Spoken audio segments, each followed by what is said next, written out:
Hey everybody, welcome back to the Brand Muse interview series where I talk to branding experts, marketing experts, creative professionals, design experts on how they build brands of their own and brands for others. And today I'm very happy to welcome David Brier to the show.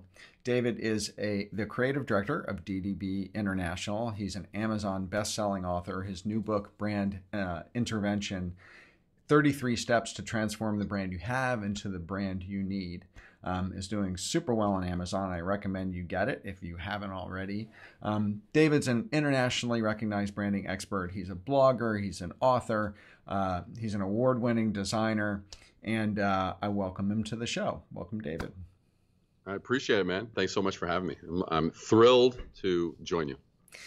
Well, David is doing some stuff I think that is pretty groundbreaking. And as I was saying to him before we kind of hit the record button, he's utilizing inbound marketing, video, blogging, email newsletters in ways that a lot of agencies are not, big agencies or small agencies. So I wanted to ask you, David, where was that point where you realized that you were going to approach the marketing of your own agency in a different way?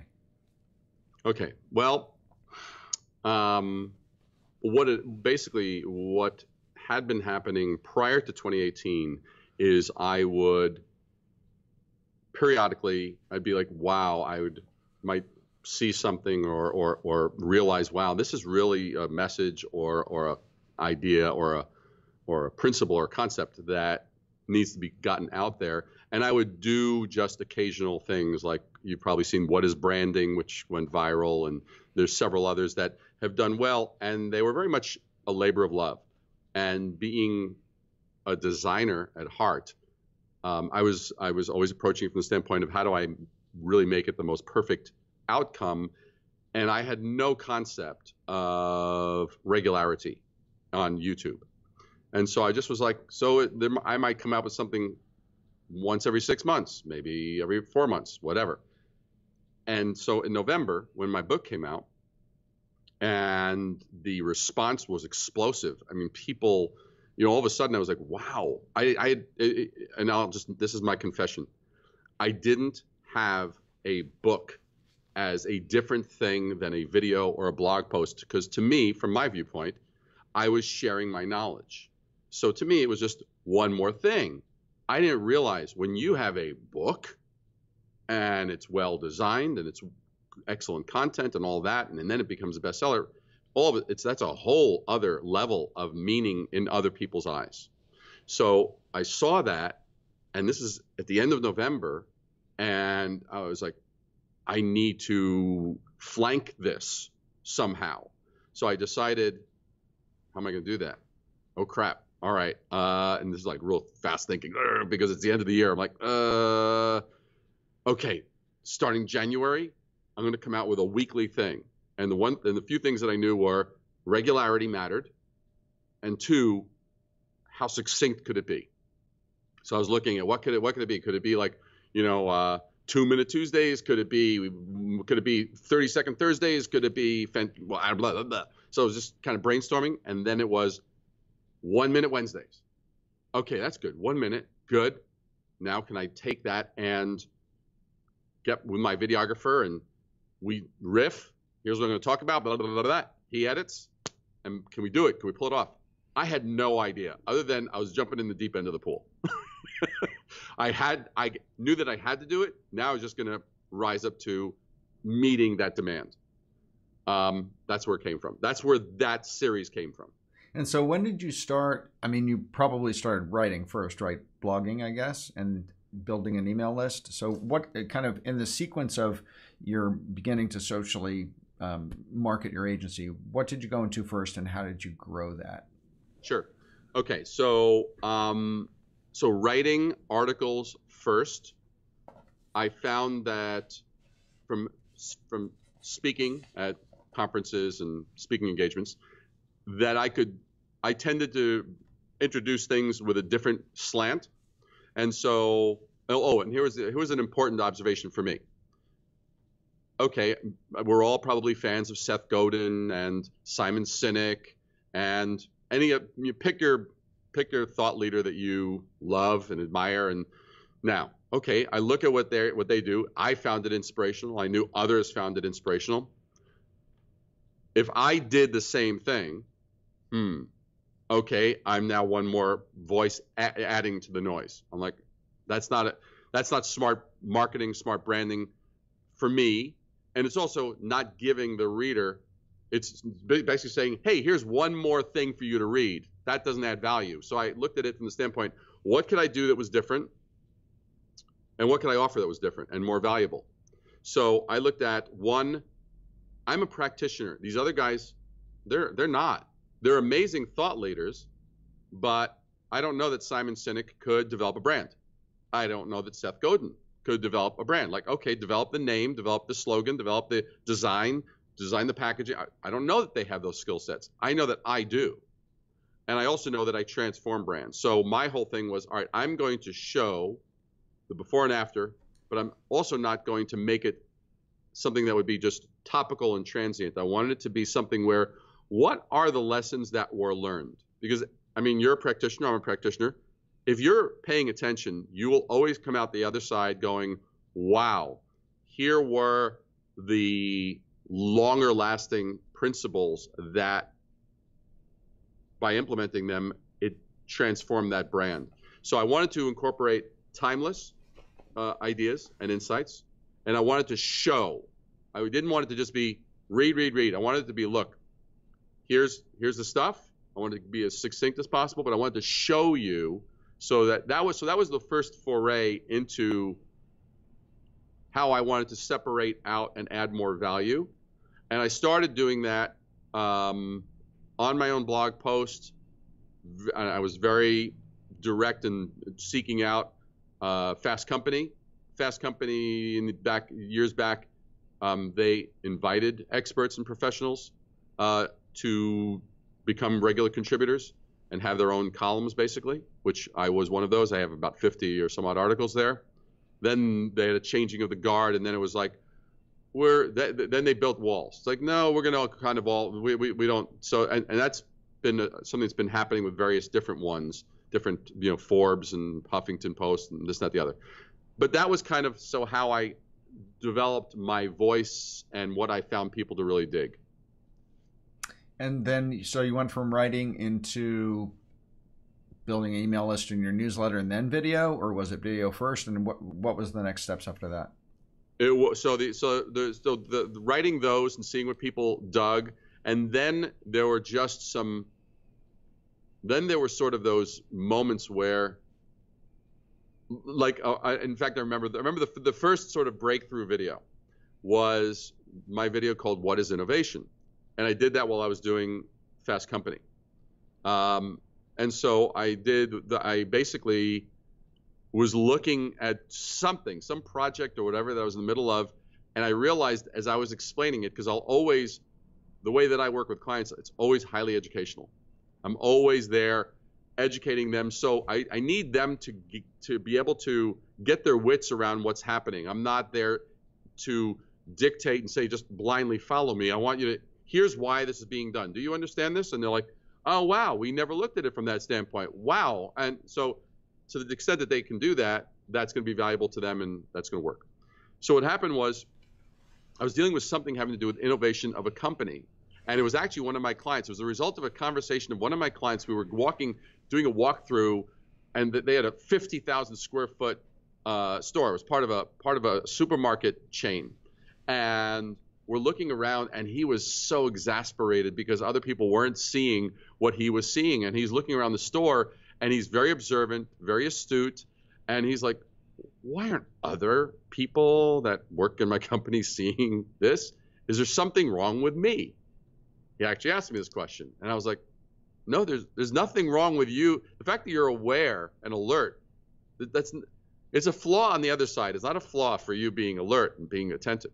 And so that was the thing. And so that started with life is made up of dots, which are the first words of the what is innovation thing. And people have loved it. And I've gotten numerous big corporations who said, we're having an innovation summit. Is it okay if we use that? And they asked me, and so, I say, sure, you use it, just, credit me and send me a testimonial, do something nice for me. Yeah. And so, but that was the start, and that was like the first thing. And then when I saw the reaction, people were like, because it simplified this big mysterious thing of innovation that's, maybe only from the magicians at IDEO or someplace in Silicon Valley can you acquire this incredible gene of innovation. It's like bullshit. The bottom line is innovation. If you understand innovation, it's actually quite simple. It's dramatic and transformative, but it's fundamentally simple. And so that was the beginning, and then that leapt into the what is branding, which, I mean, it's nearing 400,000 views, worldwide, which is a mind blower. And people still go, because I've taken this thing of branding, and in 2 minutes, I tell you what branding actually is. Yeah. You're like, holy shit, right? And so that was the trajectory. So while I'm doing the articles, I'm also looking at providing insights to simplify. And those things started to just go in tandem, and then it was just consistently upping it. And building on that. Has that content? Well, I think one of the things you said I think is really interesting, and I subscribe to this as well, which is that education is everything, and you have to educate your clients, because then they're going to see the real value in what you do. And it's not like, opening kimono or letting them behind the curtain to see the guy at the levers. If they see the levers, they know that there's important levers, and I get a lot of comments on my channel of people saying, I'm so frustrated. My clients don't know anything. I have to spend all my time teaching them. I'm saying, yeah, that's part of your job. Teaching them is part of your job. And the more you teach them, the more they're going to value what you bring to the table. One of the things that you said in your book, which I thought was great, was that you said that lots of clients think, or many clients think, their problems are unique. And they're like, oh, well, my company, I have this problem. And you said that the solutions and the strategic approach to solving those problems is always the same, and then it doesn't matter if it's a soft drink or a horse farm. You can solve the same problems with the same sort of solutions and strategic approach of branding. And so when it comes to that level of 30,000 foot education, when you're talking to the guy with the city, you work with municipalities too, where you're having to say, look, you may think your problem is X, but how we're going to approach it is this more kind of formulaic way. How do you approach that with them? How do I approach educating them on that it's not? Well, I reframe it. I mean, that's so they'll often say, well, because their viewpoint, and I guess probably the simplest way to answer it is it's the difference between the microcosm versus the macrocosm. And for those that don't know this term, the microcosm is the small stuff. The macrocosm is the big, broad picture. 99% of the companies will come to you with their microcosmic viewpoint.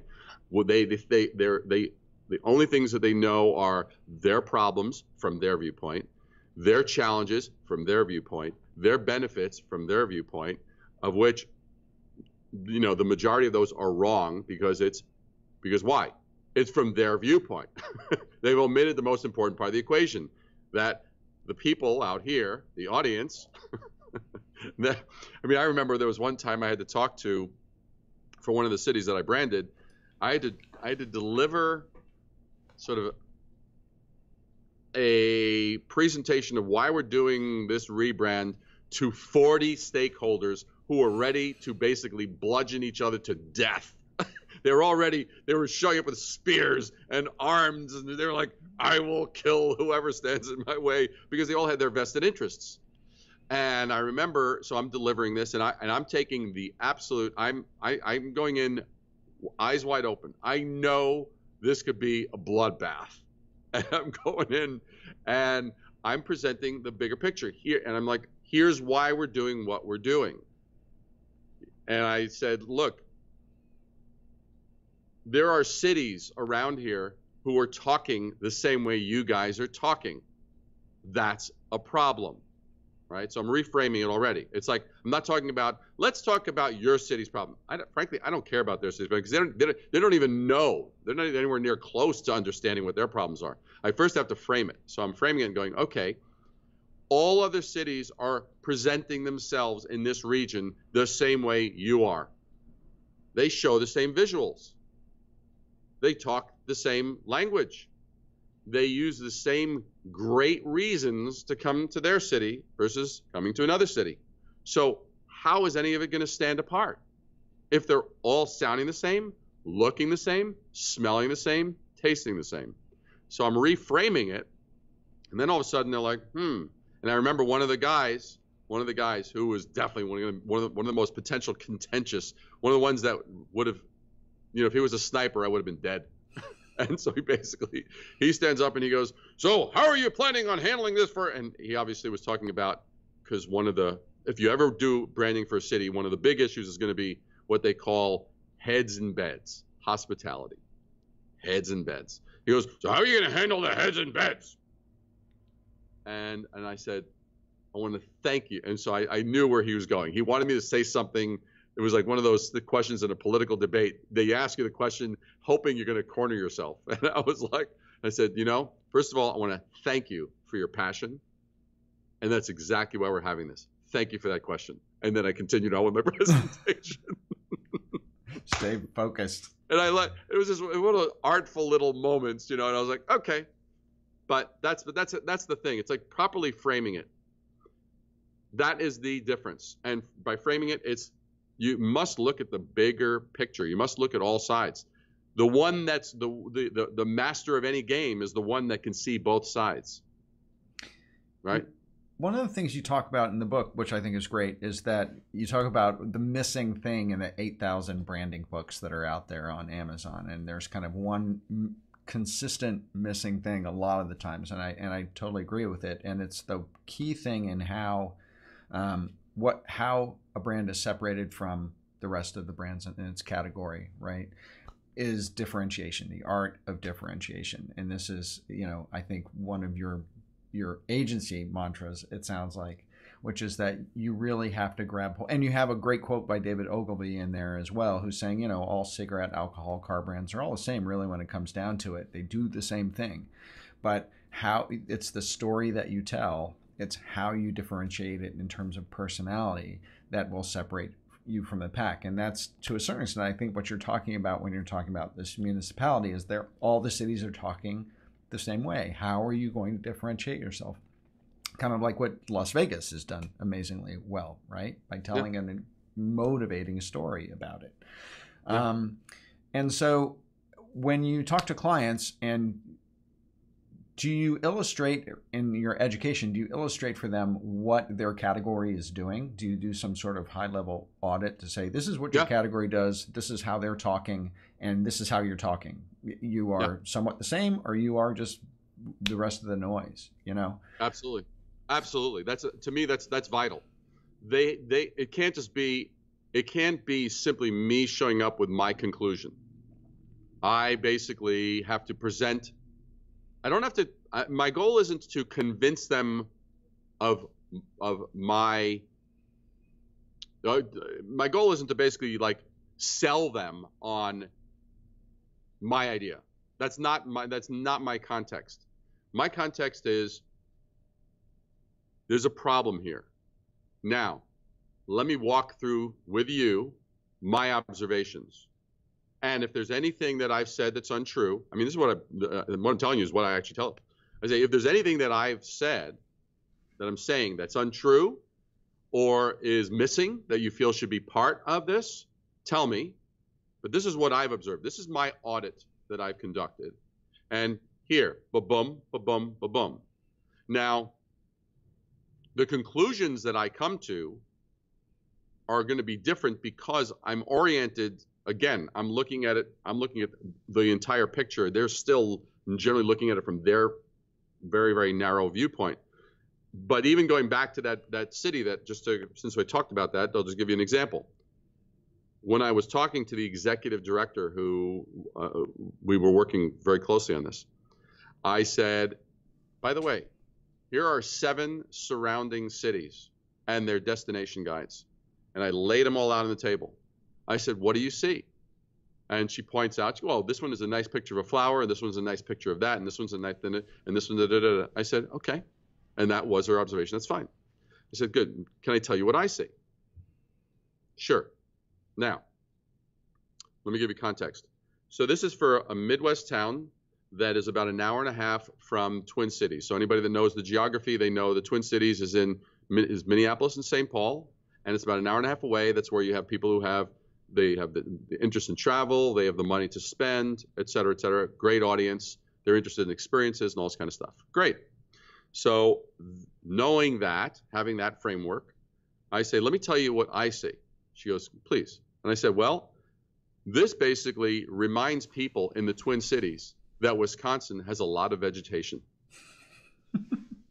Because every one of the covers of these guides, every one, I kid you not, everyone had a picture of something, either a tree or a wonderful picture of the fall or a wonderful picture of a lake, but they were all, 1, they were all full color pictures.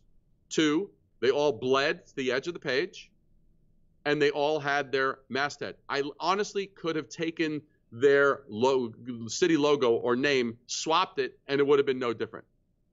That's how interchangeable they were. And when I said that to her, she was like, oh my, all of a sudden, the clouds parted, and she was like, oh my God. Because I said, why are we reminding them that we've got a lot of things growing out of the earth? Is that a compelling reason? Have I chosen to go to a town because of the tree? It's kind of like, one of my pet peeves is, you know how all realtors have their little headshot on their cards? Like, have I ever truly chosen a realtor because of their stupid photograph on their card? Never. Never. Why they do it, I have no idea. But I'm always one for shooting down sacred cows, these things that have been grandfathered in that nobody bothered to stop and say, well, why are we doing that? So one of the things I mentioned before we hit record also was, I talk a lot about the client side, the corporate side, and how that landscape has been really changing. And one of the things that's changed a lot is this massive proliferation of platforms, right? So it used to be television, radio, outdoor, billboards, right? And now it's like 10 zillion different kinds of social media, 360 design, brand ecosystems. When you see what's going on in that client agency landscape, what do you see that's changing, that is either affecting what you're doing or affecting how your clients are having to approach their branding problems? Okay, a couple of answers, a couple of things that I find important. One is that clients will feel this like massive pull. Oh, we've got to, it's like all their focus is on a channel. Oh, we've got to have a YouTube channel. Oh, we've got to have a bigger following on Instagram. Oh, and I'm like, stop. What's your brand story, and why should anyone give a damn? Let's get that solved first, because you know what? Otherwise, right now, we've simply multiplied the amount of people who are scratching their heads going, who gives a shit? So I dial them back. Let's get our house in order first. We need the foundation. We need the brand story. Then we can determine, good, now that we have a unique voice, a unique position, a unique reason why we're relevant and meaningful, and what we're doing to change and either replace the old guard with the new way of doing things, kind of like what $1 Shave Club or Harry's did with Gillette and Schick, or what Warby Parker did with the optical space. There are things that are old. And complacency is always going to be the enemy of progress. Mm-hmm. So you never want to get complacent with your brand. You never want to get complacent even with just your observations. You always want and need to be attentive. So that's issue number one. Issue number two is I've seen, and I did a 1 Minute Wednesday on this a few weeks ago, which I don't think people understand it well enough. In fact, I know people don't understand it well enough. And it has to do with the humanization of brands. The brands that have a human component. I mean, for example, I don't care. One can be like a Mac loyalist, or one could be like like an Android, fan. But the bottom line is why is it that Apple can do what Apple can do, whereas Samsung can't? I mean, there are plenty of Samsung products that are fine, that are great, good monitors, this, that, the other, but Samsung is this entity, whereas Apple has the human soul, right? Granted, it does not have Steve Jobs anymore today, but it still has that in its DNA. And obviously, without Steve Jobs there, it wouldn't be where it is today, with Steve Jobs's legacy. But Steve Jobs added the human component. Elon Musk adds the human component to Tesla. Bill Gates. Bill Gates. It was as charismatic as soggy toast. So he didn't have a personality that drove anything.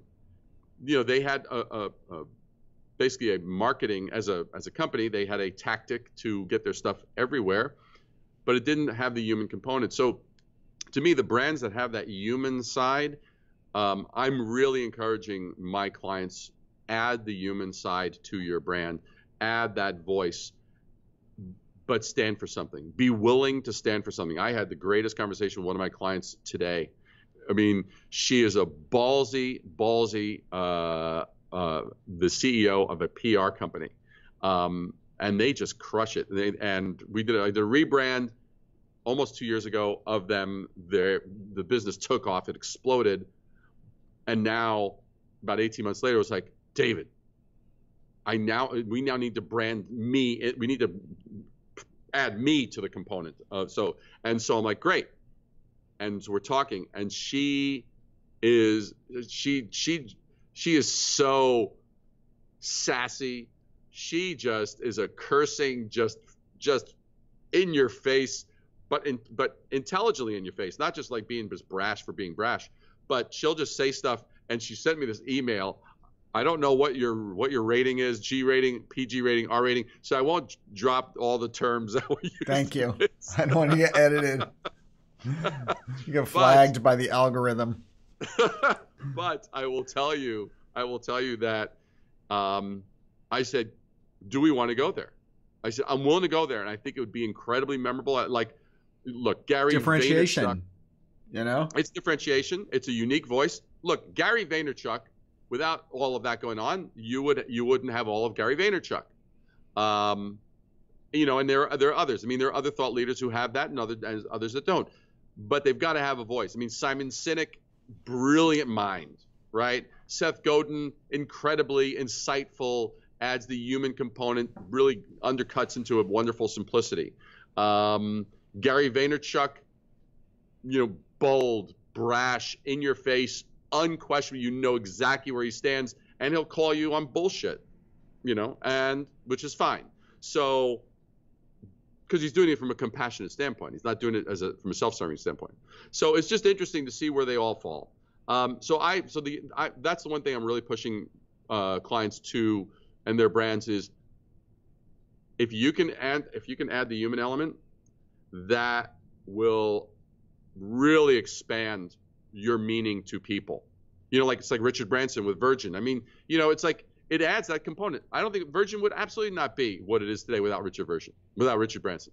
And people are different. All people are different from each other. So there's a level of differentiation that comes with personality and, a personification, whether that's the Geico lizard or, any kind of or Tony the Tiger, I mean, any kind of character personification or human personification, spokesperson of a brand adds that level of personality to it. Or even what's her name? Is it Lucy from Prudential? Is that her name? Yeah, right. I don't. Whatever her name is. Yeah. But we know exactly who we're talking about. It's the girl in the white outfit.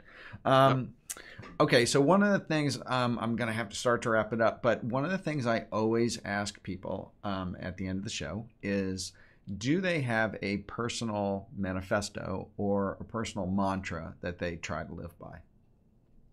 Yeah.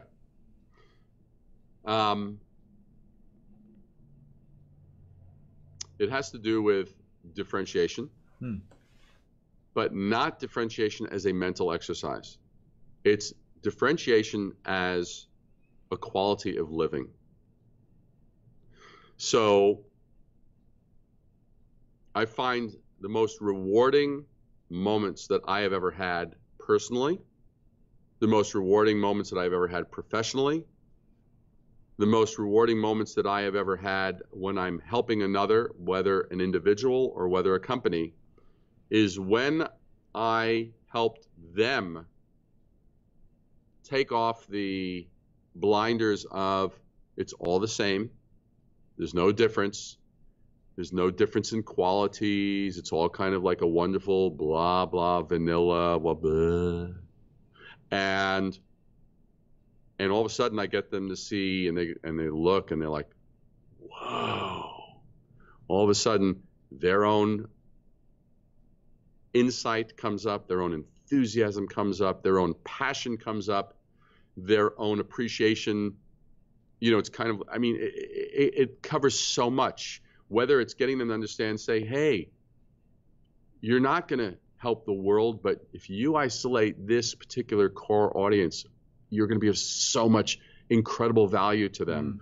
Or don't try and disperse yourself over all of this stuff, because it's not all, like, one thing that I'll tell myself and I'll remind myself and clients of and colleagues of is not all fires are the same, not all challenges are the same, not all objectives are the same, not all solutions are the same. There are ones that are going to be vitally more important and vitally more relevant and vitally more dynamic and impactful than others.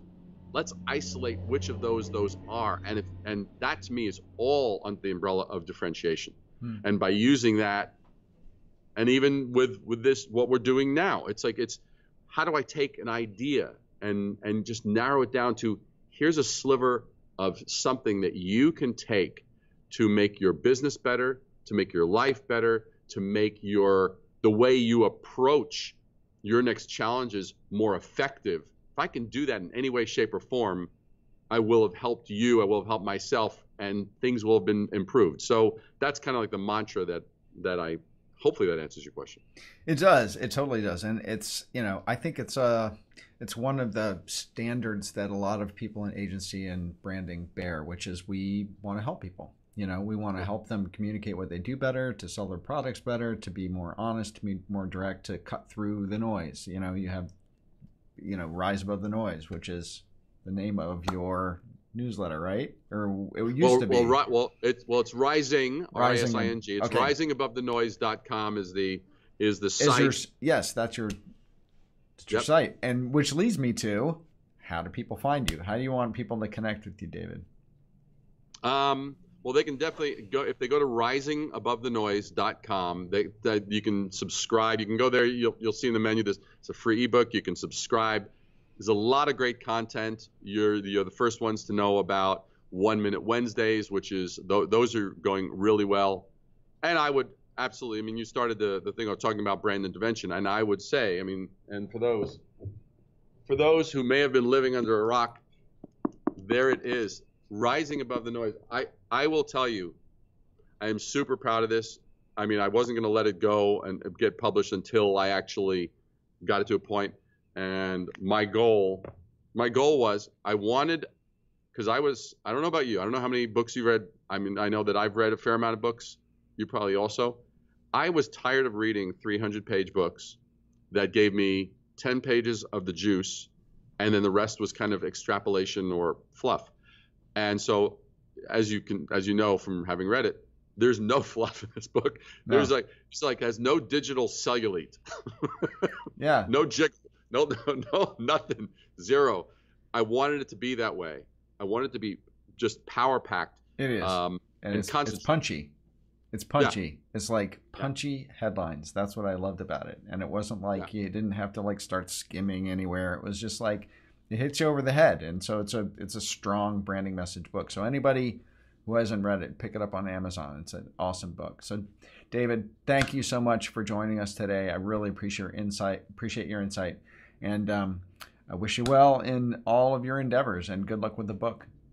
Oh, absolutely, man. Totally appreciate it. And and if we ever have a chance to, because I'm finding people are now saying, hey, come out and speak, and we're going to buy 50 or 60 or 70 of your books, and we're going to give them to the attendees. And so it's really fun because I can now amplify the concepts that are there. And so if there's ever an opportunity for us to kind of, I don't know, we can do a double headliner and just blow people's minds. Absolutely. Because we get the well-groomed facial hair to that's the foundation of everything. That's the personal brand, my friend. You're working it. That and the shirt, Awesome. David, thank you so much for joining us, and see you again soon. Oh, absolutely, man. Thank you so much, Philip. Thanks. Thank you. Absolutely.